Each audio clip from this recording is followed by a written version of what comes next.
Assalamualaikum warahmatullahi wabarakatuh. Waalaikumsalam Waalaikumsalam warahmatullahi warahmatullahi wabarakatuh, Mem. wabarakatuh, Mem. Memang 2 orang dari tadi ya, Nak ya? Enggak, Mem. Jadi, ya, saya ini dulu. Mana ini ya PPT-nya?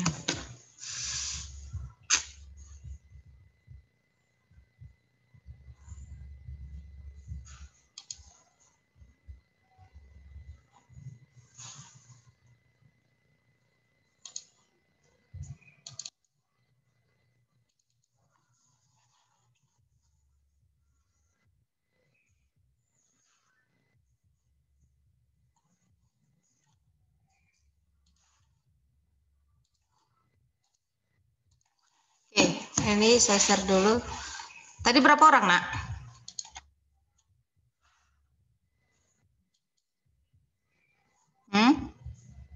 Tadi ada berapa orang?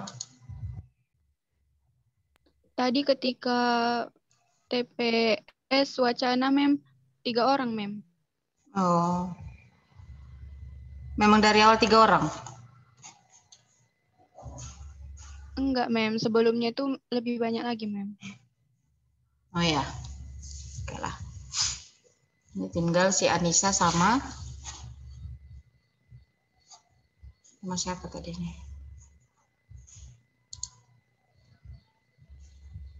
Anissa dengan Monica. Ya, jadi untuk topik kita hari ini mengenal konsumen dan pesaing usaha. Jadi semester lalu juga ini pernah kita bahas ya. Jadi dengan mengenal konsumen dan pesaing dalam usaha kerajinan, indikator yang perlu kalian pahami adalah di sini bagaimana kalian mengenal konsumen dan pesaing pemasaran produk kerajinan dari bahan limbah berbentuk bangun datar. Nah, apa sih konsumen itu dan bagaimana sih pesaing itu gitu. Jadi di sini kalau konsumen itu biasanya sudah paham ya, karena kita sudah pernah belajar ya. Jadi di sini konsumen itu adalah orang yang memakai ataupun yang menggunakan dari barang ataupun jasa yang ada ya.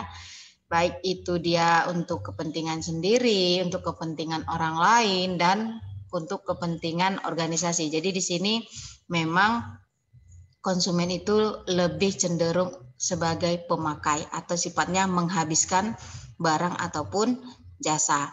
Nah, kalau dia menurut pasal 1 angka 2 Undang-Undang PK ya, konsumen itu merupakan setiap orang pemakai barang atau jasa yang tersedia dalam masyarakat, baik bagi kepentingan diri sendiri, keluarga, orang lain maupun makhluk hidup lain dan tidak untuk diperdagangkan. Jadi memang biasanya kalau dia untuk diperdagangkan kembali itu bukan konsumen.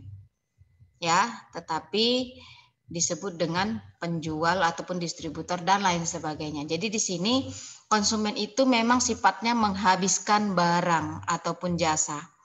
Nah, bisa jadi Anissa, kemudian Monica. Kalau dia membeli barang memang untuk kamu sendiri, maka kamu berlaku sebagai konsumen. Tapi ketika kamu membeli barang, tapi untuk kamu jual kembali, berarti kamu di sini sebagai penjual, ya. Tapi bukan produsen. Karena kalau produsen kamu yang membuat, ya, sekaligus menjual. Tapi kalau kamu sudah membelinya dengan barang jadi, yang tujuannya kamu jual kembali, maka itu disebut dengan penjual. Sampai sini bisa dipahami ya, Nak? Bisa, Mem. Oke. Nah, ciri-ciri dari konsumen,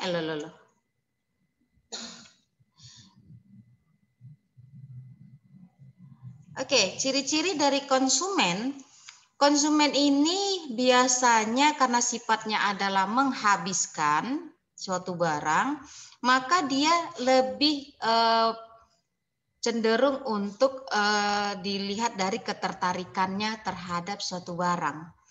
Jadi bisa jadi ketika kamu sebagai konsumen, contohnya aja secara nyata, kamu melihat suatu barang yang memang kamu suka Dan di situ menariknya adalah ketika ditawarkan harga ataupun diskon ataupun potongan harga.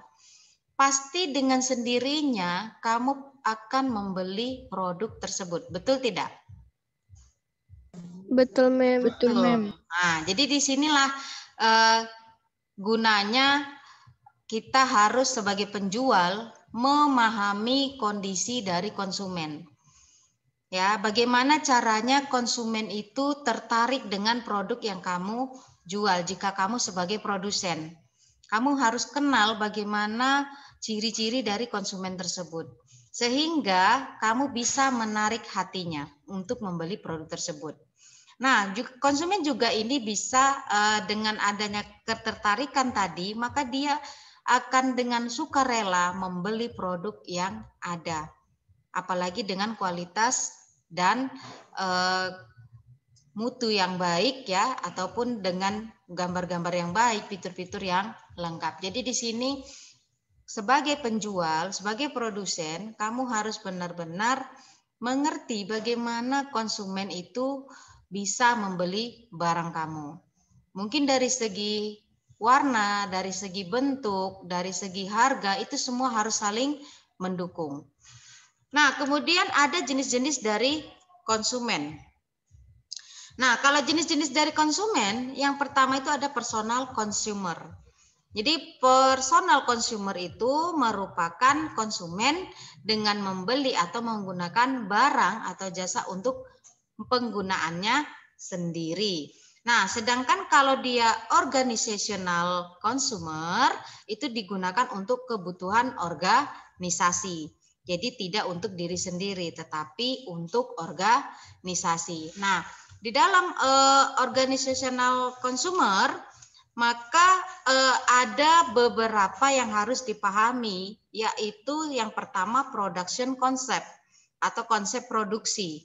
Nah, di sini biasanya kamu harus kenal bagaimana konsumen agar tertarik dengan produk yang kamu buat. Dengan cara misalnya dengan kalau kita sudah ada produk konsepnya tadi ya, maka di sini kamu bisa menentukan dari segi harganya. Ada jenis barang yang sama, tetapi ketika ditemukan harga yang berbeda, orang pasti mencari yang lebih murah. Dan itu sudah menjadi hukum alam ya. Nah, kemudian kamu juga harus memikirkan biayanya, biaya dan efisiensinya. Nah, kemudian ada yang disebut dengan produk konsep ataupun konsep produknya. Kalau tadi kan dari segi produksinya bagaimana. Nah, ini sekarang dari segi barangnya. Maka di sini biasanya kalau konsumen melihat dari segi mutunya ataupun kualitasnya. Kemudian fitur-fitur lengkap yang ada di produk tersebut. Nah, kemudian bagaimana dengan selling konsepnya ataupun konsep penjualannya? Biasanya di sini penjual ataupun produsen memikirkan bagaimana konsep untuk menjualnya. Apakah dia menjualnya secara langsung atau melalui pihak-pihak tertentu. Jadi di sini harus jelas konsep penjualannya. Nah, kemudian marketing konsep ataupun konsep dari marketingnya, pemasarannya. Maka di sini kamu juga harus mengetahui bagaimana keinginan konsumen. Melalui apa? Melalui penelitian, riset, observasi, wawancara, dan lain sebagainya. Jadi di sini ketika dapat konsepnya untuk marketing pemasarannya ya, di sini kita bisa tahu selera konsumen bagaimana. Nah, itu yang disebut dengan bagian dari organizational consumer. Nah, kemudian ada yang disebut dengan market segmentation. Ya, jadi di sini biasanya produsen membagi kelompok pasarnya secara heterogen. Ya, baik dia itu secara heterogen maupun juga dengan secara homogen. Jadi tergantung dari konsep penjualannya tadi. Nah, kemudian market targeting. Jadi di sini punya target tersendiri. Ya, target pemasarannya bagaimana? Biasanya di sini produsen ini menetapkan target pemasarannya dalam berapa banyak jumlahnya, ya. Sehingga di sini mungkin kalau sistem sales ataupun sistem distributor, mereka harus bisa menjual berapa banyak dalam satu hari ataupun per bulannya. Jadi ada targetnya. Nah, kemudian positioning, ya di sini dia produsen mampu mengembangkan pemikiran yang berbeda untuk barang dan jasa yang ada dalam pikiran konsumen. Jadi ketika dia sudah dapatkan apa yang dipikirkan konsumen, dia bisa membuat jauh lebih baik dari yang dipikirkan konsumen. Sehingga produk yang ditawarkan jauh lebih menarik dan jauh lebih banyak diminati oleh konsumen. Nah, kemudian ada kepuasan pelanggan. Jadi kepuasan pelanggan ya, di sini yang paling utama adalah bagaimana cara kamu menjual barang dan jasa kamu. Ya, dengan memberikan harapan-harapan yang memang tidak palsu gitu. Jadi harapan-harapan ini yang memang benar-benar nyata di dalam produk yang kamu tawarkan. Jadi tidak bohong gitu. Nah, kemudian mempertahankan konsumen, ini yang paling sulit sebenarnya. Mempertahankan konsumen daripada mendapatkan konsumen itu jauh lebih sulit mempertahankan konsumen. Kenapa? Kalau mendapatkan konsumen, mungkin konsumen yang didapat bisa banyak tapi hanya untuk sekali pakai. Ya, dia hanya untuk sekali membeli. Tapi kalau mempertahankan konsumen berarti banyak yang harus dipikirkan. Ya, baik dari segi produknya, kualitasnya, harganya, itu semua harus benar-benar bisa dipertahankan agar konsumen tidak lari ke produk yang lain. Jadi, mempertahankan konsumen ini sangat sulit karena banyaknya persaingan yang ada di pasar. Nah, kita lihat pengertian dari pesaing. Jadi pesaing ini merupakan perusahaan yang menghasilkan atau menjual barang atau jasa yang sama, mirip dengan produk yang kalian tawarkan. Jadi di sini, kalau kita sudah punya banyak pesaing dengan produk yang sama, mungkin karena mereknya saja yang berbeda, bagaimana cara kamu untuk tetap mempertahankan produk kamu yang paling laku di pasaran?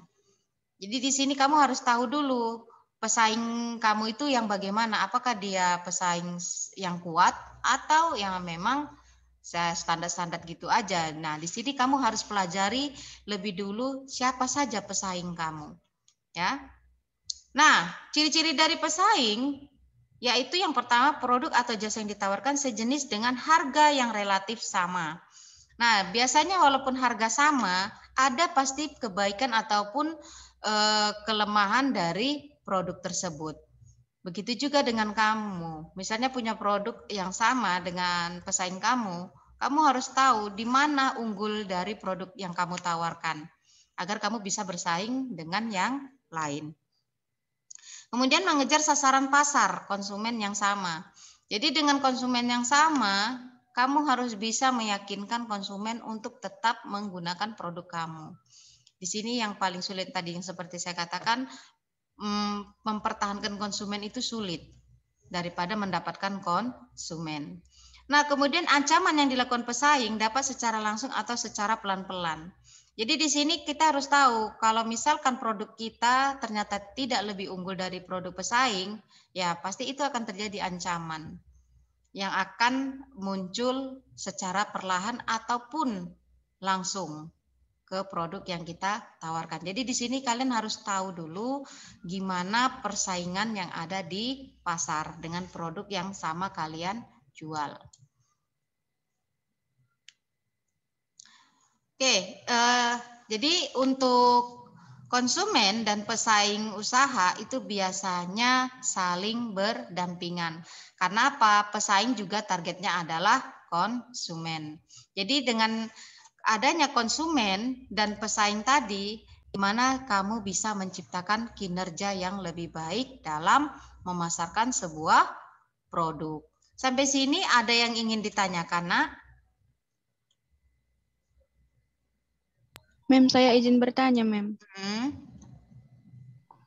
Saya pernah baca kan, Mem. Itu misalnya kayak ada pertanyaan, stand di suatu misalnya jalan ada stand minuman Pocari Sweat. Itu penjualannya 20 per hari, Mem. Terus tiba-tiba ada Coca-Cola di sampingnya. Itu jadi meningkat jadi 100 per hari, Mem. Katanya itu karena orang jadi berpikir saya harus pilih Coca-Cola atau Pocari Sweat gitu, Mem. Iya. Tapi kenapa, Mem? Kalau restoran justru makin sepi, Mem, kalau ada misalnya di sebelahnya itu bangun restoran lagi, Mem. Nah, itu tadi. Kalau misalnya gini, kalau masalah tadi minuman, itu kan orang memang harus memilih ya. Nah, jadi di sini kan itu saingan ya. Yang pertama saingan. Jadi bagaimana caranya agar kamu bisa menarik perhatian dari usaha kamu gitu. Nah, kalau misalnya pesaing tadi, misalkan kalau Coca-Cola kan itu minuman bersoda ya. Kalau dia Pocari Sweat kan tidak. Iya, nah, disinilah orang bagaimana cara kamu untuk membujuk agar memang penjualan itu harus lebih tinggi. Biasanya kalau Pocari Sweat itu kan minuman kesehatan, tapi kalau apa itu kan soda, banyak orang yang tidak mau gitu. Nah, beda dengan tadi kalau misalkan orang buka restoran, kemudian di sebelahnya buka restoran lagi, justru restoran lama sepi, betul? Betul, Mem. Nah, itu tergantung sebenarnya dari bagaimana konsep dari usaha itu sendiri. Kenapa orang bisa lari? Nah, mungkin kalau di awal buka mungkin biasa orang ingin tahu rasa dengan restoran yang baru. Tetapi ketika memang sudah berjalan beberapa bulan dan ternyata restoran yang awal memang tetap sepi, yang baru ramai, berarti apa yang salah? Mungkin dari segi produk penyajian yang disajikan, mungkin yang baru jauh lebih enak. Sehingga orang akan tetap bertahan di rumah makan restoran yang baru. Atau mungkin dari harga yang lebih murah. Setelah rasanya yang enak, harganya juga bisa lebih murah. Atau mungkin dengan pelayanan yang lebih baik. Jadi banyak faktor yang memang kenapa setiap ada buka restoran, itu orang sering berpindah ke restoran yang baru. Pasti karena salah satu dari unsur yang saya sebutkan tadi. Atau mungkin ketika yang pertamanya aja baru itu ramai, tapi setelah itu kembali lagi yang ke sebelahnya. Biasanya itu hanya karena ingin mengetahui cita rasanya dan konsep-konsep lainnya. Sampai sini bisa dipahami? Bisa, Mem. Kira-kira dapat kan jawaban kenapa restoran itu kalau buka satu lagi sering jadinya sepi gitu kan? Tergantung dari bagaimana penyajiannya. Apakah memang lebih enak yang baru atau mungkin karena di awal masyarakat pingin atau konsumen pingin merasakan dulu yang baru itu gimana, mencari perbandingan. Ya, dengan produk yang sama, mereka mencari perbandingan rasa. Gitu. Dan mencari perbandingan harga serta pelayanan yang nyaman. Biasanya konsumen seperti itu. Tapi kalau kembali lagi ke yang awal, berarti yang baru mungkin dari segi rasa, harga, dan lainnya masih jauh lebih rendah daripada yang lama. Itu seperti biasanya kalau kita mengenal konsumen dengan baik. Ada hal-hal yang memang biasanya pada umumnya konsumen seperti itu. Ada? Bisa dipahami, Nak? Bisa, Mem. Kira-kira sudah jelas jawabannya? Jelas, Mem. Ada lagi yang ingin ditanyakan?